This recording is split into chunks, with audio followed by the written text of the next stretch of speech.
Continuando con las familias de materiales, hoy vamos a ver los metales.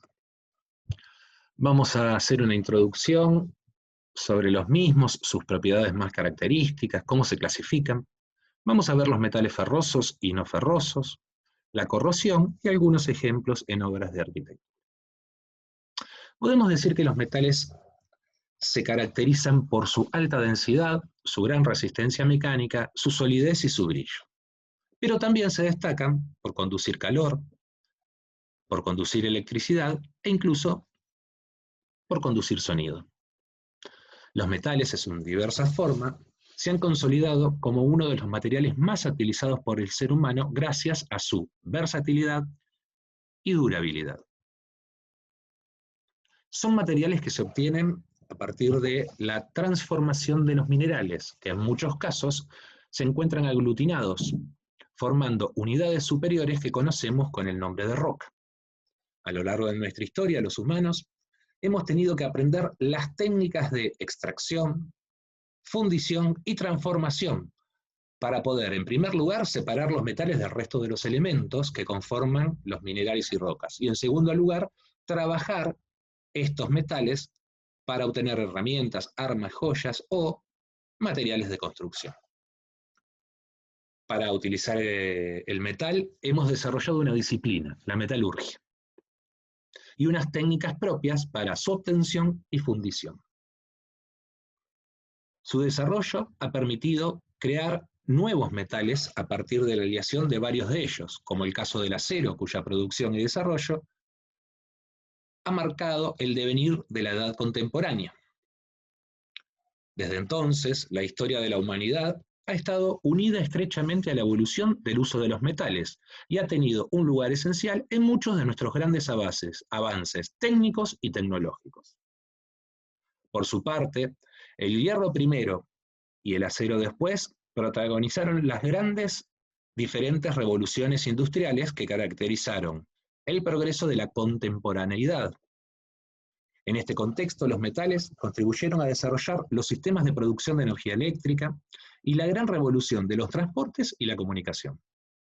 Y asimismo, fueron la esencia de la urbanización y la construcción en las ciudades, desarrollando el fenómeno urbano y contribuyendo al creciente proceso y progreso de la industrialización. Fábricas, edificios, puentes, vehículos, máquinas, estructuras, paisajes urbanos al completo que en su esencia han sido construidos en los últimos siglos sobre la base de los metales.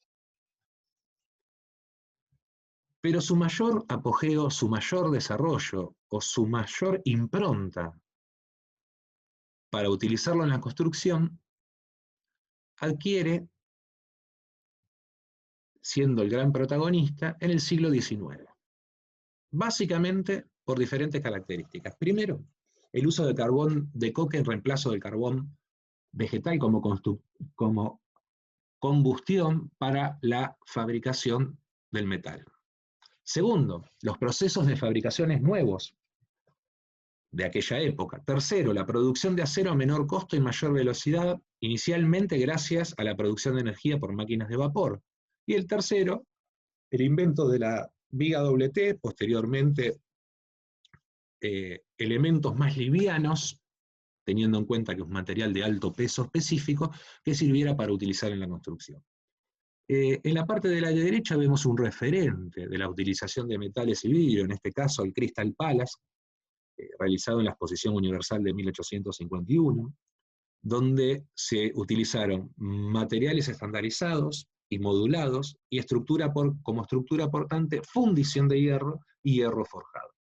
En el otro caso, muy conocido y paradigmático, la Torre Eiffel, que fue diseñada por Queching y Noether, y construida y más conocida por el ingeniero Eiffel. Es una construcción de 300 metros y el hierro es pudelado y forjado.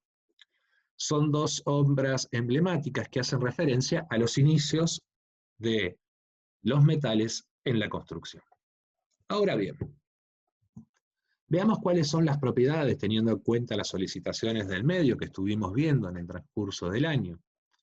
Podemos decir que los metales mecánicamente tienen alta resistencia a la tracción, básicamente los ferrosos, ya vamos a distinguir cuáles son los ferrosos y los no ferrosos, tienen un buen comportamiento a la compresión, y los no ferrosos, disminuyen su resistencia mecánica en comparación con los anteriores. Térmicamente, tienen altos pesos específicos, son buenos conductores de energía térmica, por consiguiente, malos aislantes térmicos, provocando grandes pérdidas de calor. Higrotérmicamente, según su conformación, pueden actuar como barrera de vapor. Hidrófugamente, los no ferrosos son muy buenos aislantes. Los ferrosos cuentan con la desventaja que en contacto con el oxígeno se oxidan, provocando el fenómeno de corrosión, que veremos y conceptualizaremos oportunamente. Acústicamente, al tener altos pesos específicos, podemos decir que resultan buenos aislantes acústicos, pero por sus costos se utilizan otros materiales.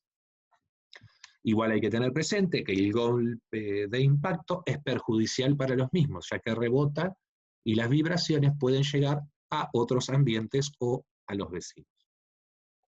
Dentro de las propiedades particulares de los metales, podemos destacar que su conductividad eléctrica, que es muy buena, la maleabilidad, que pueden ser modificados de su forma por presión continua, martillado o estirado, la ductilidad, que es la propiedad de poder hacer hilados mediante la tracción, la tenacidad, que es la resistencia que oponen los metales a la separación de las moléculas que lo integran al ser sometidos a fuerzas de tracción.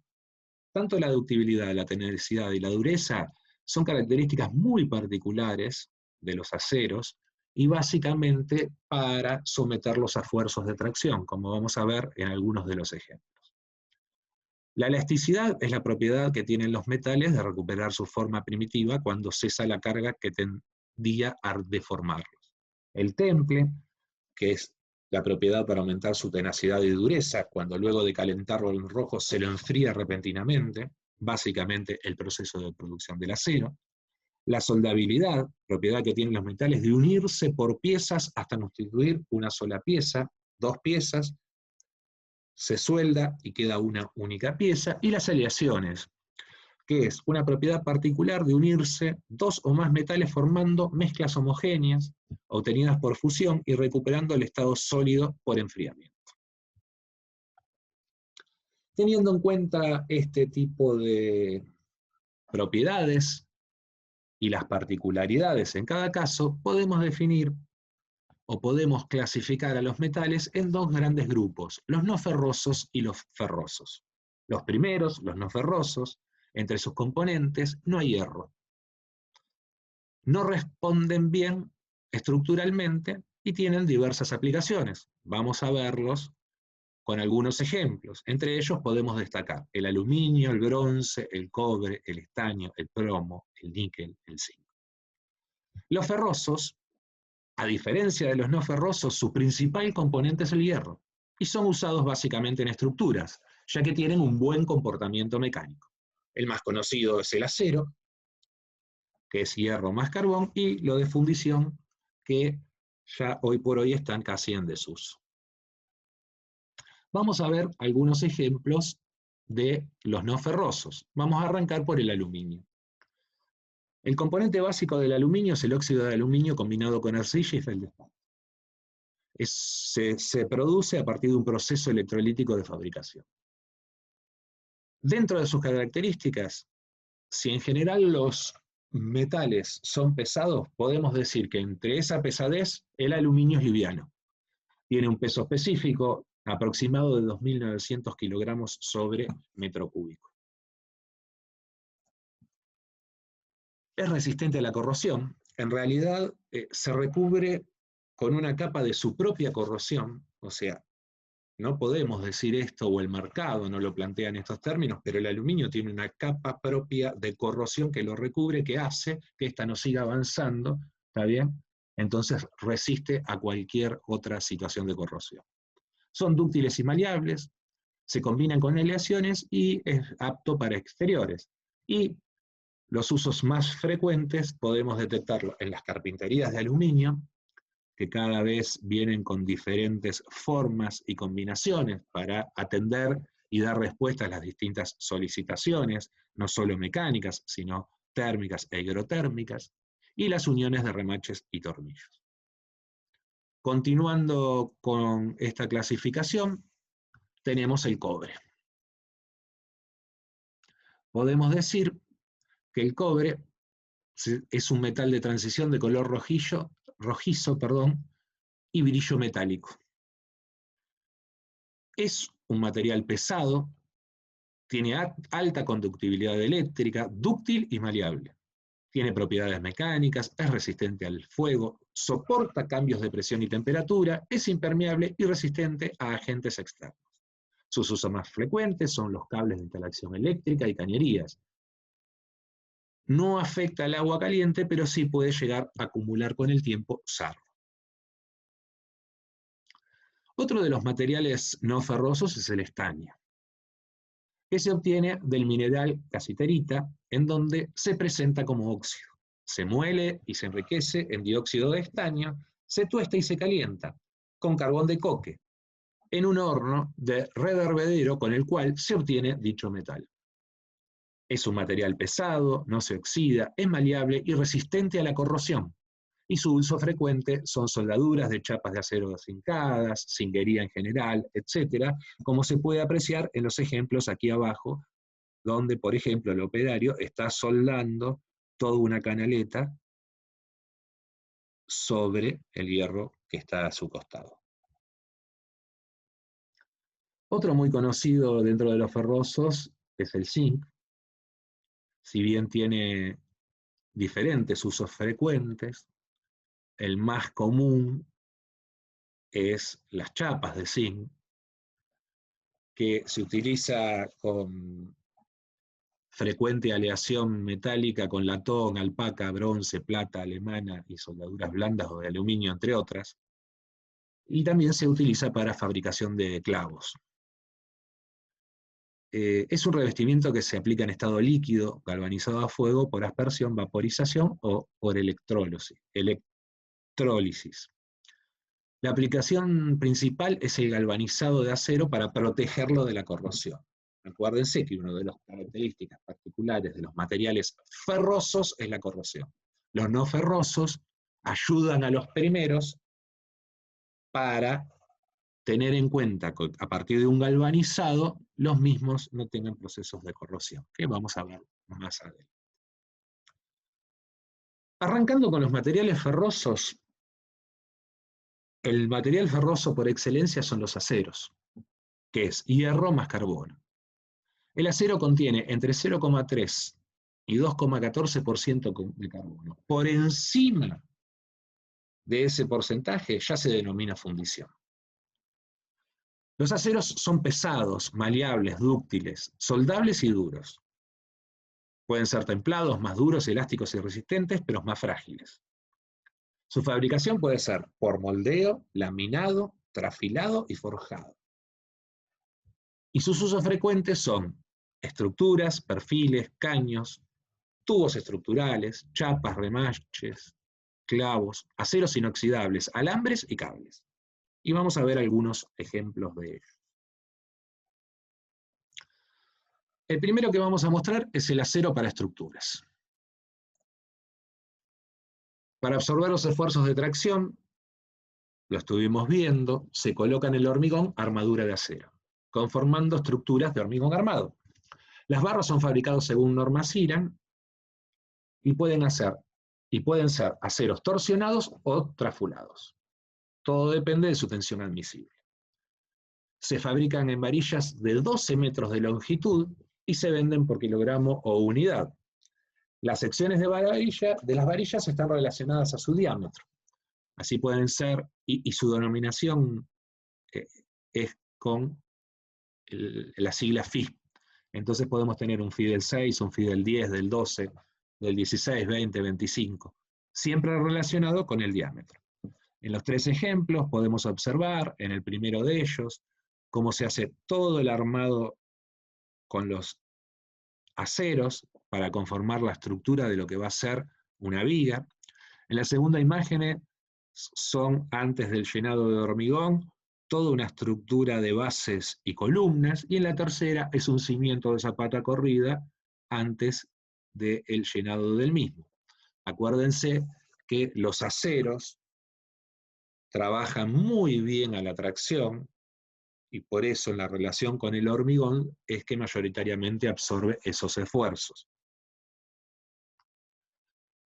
Otros de los ferrosos muy conocidos son los perfiles de chapa de acero galvanizado. Hay tres tipos diferentes de perfiles que los vamos a tratar de separar en esta teórica. Primero, los perfiles de chapa de acero galvanizado. Son perfiles conformados por inmersión en caliente.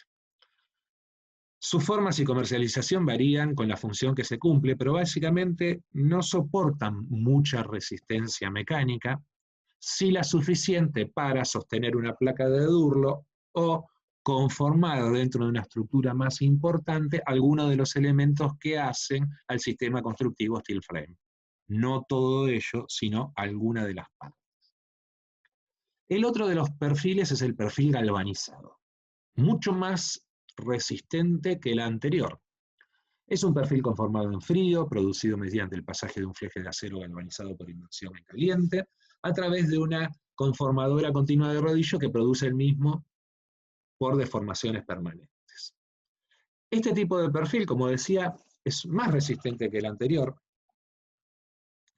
y se utiliza básicamente para estructuras de techo, pero también se puede colocar para otro tipo de estructura vertical. Todo va a depender del cálculo del mismo. Comercialmente, como todos los perfiles, tienen que ver con su forma.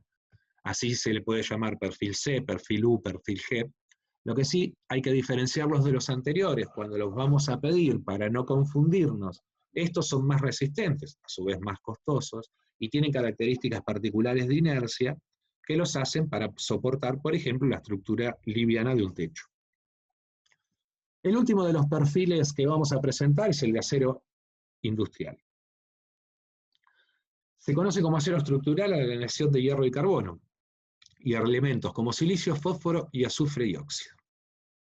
Los tres perfiles que hemos enunciado son aceros más un recubrimiento que puede ser zincado, galvanizado o demás, que hace que ese recubrimiento, que la pieza no se oxide, ¿no? Porque si no, al meterlo en la obra, la misma empezaría por el vapor existente en el aire, el proceso de oxidación. Por consiguiente, todos los aceros, o mayoritariamente los aceros que quedan a la vista, tienen un recubrimiento, una aleación, o lo que fuere, que hace que no se produzca el proceso de corrosión. Bueno, estos perfiles, a diferencia de los otros dos, pueden soportar muchos más peso, ¿sí? Son piezas longitudinales, y se los conoce comercialmente también por su forma, en T, T, U, L o planchuelas. Se hacen cálculos específicos. Uno de estos puede reemplazar una viga de hormigón armado. Acá se ve cómo este perfil I parecería, más que T. Este es un T o un I. Siempre me generan dudas, tiene que ver por el largo. Soporta toda la estructura de un entrepiso. En este otro caso, el perfil, ya de una forma distinta, ¿sí?, se sostiene a partir de otro perfil, muchos más grandes, ¿está bien? Y, como decíamos, pueden absorber mayores cargas.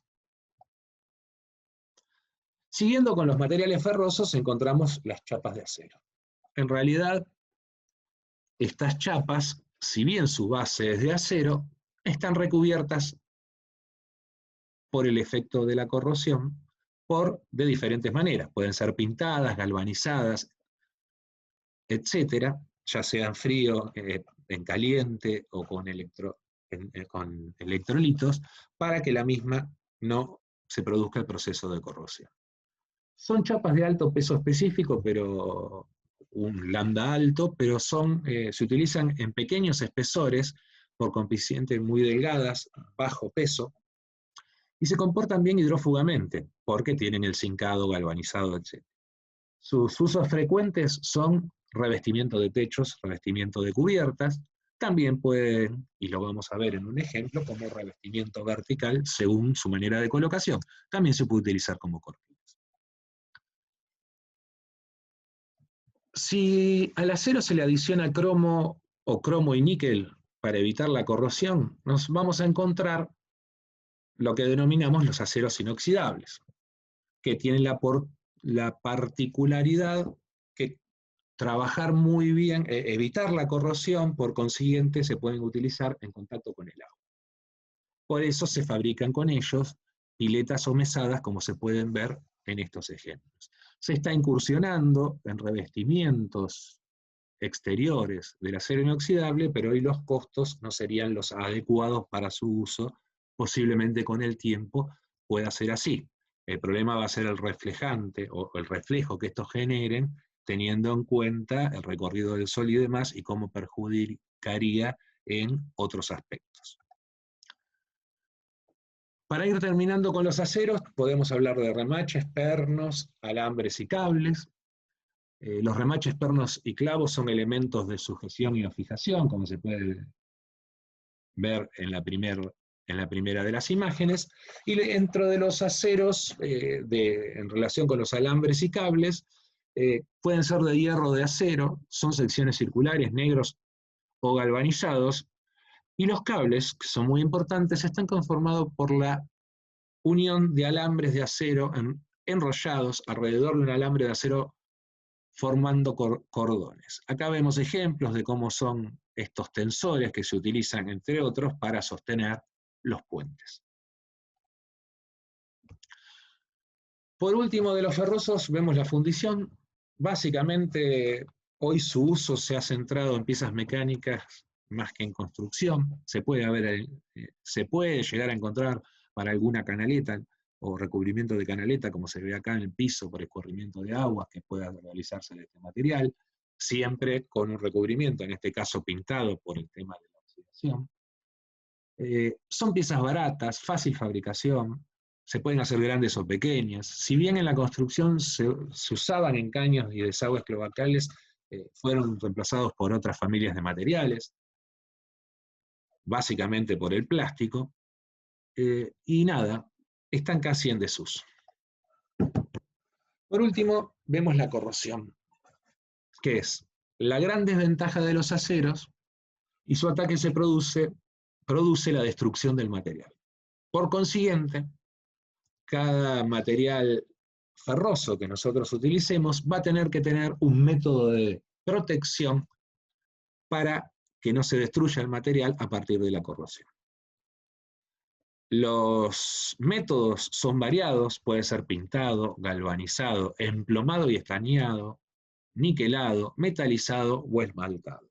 Lo importante, y acá la chapa es un ejemplo claro, cuando pierde sus propiedades o no tiene un adecuado método de protección, cómo se empiezan a oxidar y a deteriorar el material. Y cómo debe ser una chapa, para que esto no ocurra, o algunos perfiles determinados en algunas de las obras. Veamos algunos ejemplos bastante jugados de esta familia de materiales. El primero lo vamos a bautizar el aluminio, representando el aluminio, porque es así. Esto es un concurso que se hizo en una fábrica de aluminio. En realidad se llama el edificio del Aluminium Forest, o el centro de aluminio en Goten, Holanda. Y el concurso lo ganó el arquitecto Micha de Haas en el año 2001. Y está construido completamente de aluminio, ¿no? Con lo que ello representa. El aluminio no es, o no se comporta muy bien mecánicamente. Por consiguiente,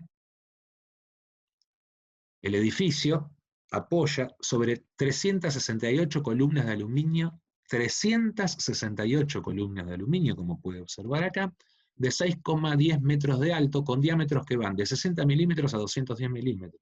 La superficie total es casi 1000 metros cuadrados. El edificio está apoyado como con ramas que representan un árbol sobre un estanque de agua, y arriba está la función primordial del edificio, que se conecta, digamos, con con el lugar donde pasa la calle y demás para poder acceder al mismo. Esta es la planta con la multitudinaria cantidad de columnas, las mismas van de distintas posiciones para absorber todos los esfuerzos, acá se puede ver, y aparte también esto que contábamos de la metáfora de el árbol que se va metiendo en el agua, como se puede ver en el entorno. Las columnas se pueden apreciar de esta manera y los detalles de diseño importantes de las uniones de cada uno de los elementos, donde aparece también el aluminio como tornillo, como remache, las uniones de las distintas piezas de aluminio para conformar este edificio que no cabe duda que es el aluminio representando el aluminio. Otro de los ejemplos a destacar dentro de los no ferrosos es la caja de bronce. En realidad es un edificio para actividades deportivas, el Handball Arena, hecho por López Santos y Ferreira Gómez, más la organización de los Juegos Olímpicos de Londres 2000. El proyecto fue realizado en 2011. El revestimiento estatal en cobre reciclado cambia de color a medida que envejece este material. Las características de sustentabilidad que le plantean al edificio incluyen tubos luminosos instalados en el techo que simulan la luz natural y un sistema de recogido de aguas pluviales para su reutilización. Acá lo vemos con un color determinado, pero con el transcurso del tiempo, y cuando empezaron los juegos, este era el color de esta caja de bronce, y con el tiempo va a ir también cambiando nuevamente su color. Fíjense, ustedes van a tener que hacer un trabajo de ejercicio integrador, como los materiales también envejecen con el tiempo y tienen otros colores y que pueden servir para el trabajo este u otro que estén realizando el día de mañana en su profesión. Por último, un ejemplo muy chiquito, que en realidad es una casa de fin de semana de 50 metros cuadrados cubiertos con 35 metros cuadrados semicubiertos. Se llama la Casa Muda 2. Fue diseñada por 3 ex alumnos, ahora arquitectos de nuestra facultad, Calvari, Jauregui y Zapata. Está en Colinas Verdes, fue realizada en el año 2011.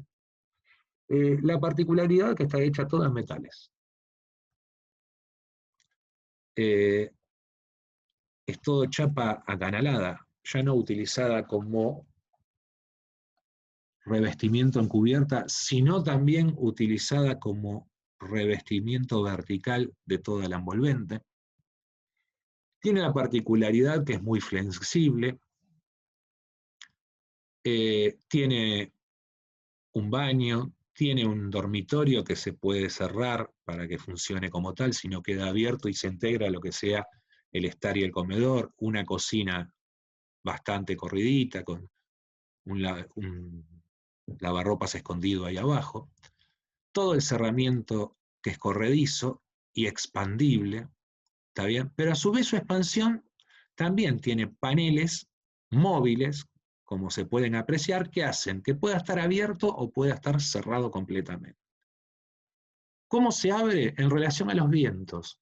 Esta impronta de esta vivienda está íntimamente relacionada con el sitio, con el lugar. Cómo es el recorrido del sol, dónde sale el sol, dónde está el mediodía, dónde termina. Cómo es los vientos, de dónde vienen. Entonces, a medida como se van dando los vientos en la época del año, se van corriendo los distintos paneles y también puede permanecer completamente cerrada, ya que al ser una casa de fin de semana se cierra completamente la misma por las dudas de miradas o intrusos que quieran penetrar a la misma. Los techos inclinados para el recorrido de las aguas. Fíjense el trabajo de las carpinterías, que si bien cuando está cerrada o cuando está abierta, y me parecía como un buen ejemplo teniendo en cuenta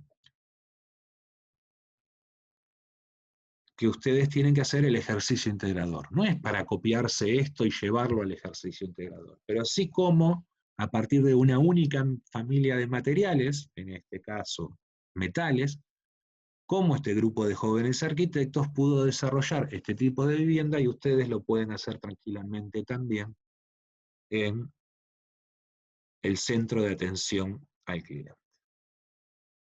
Y terminamos con metales. Muchas gracias.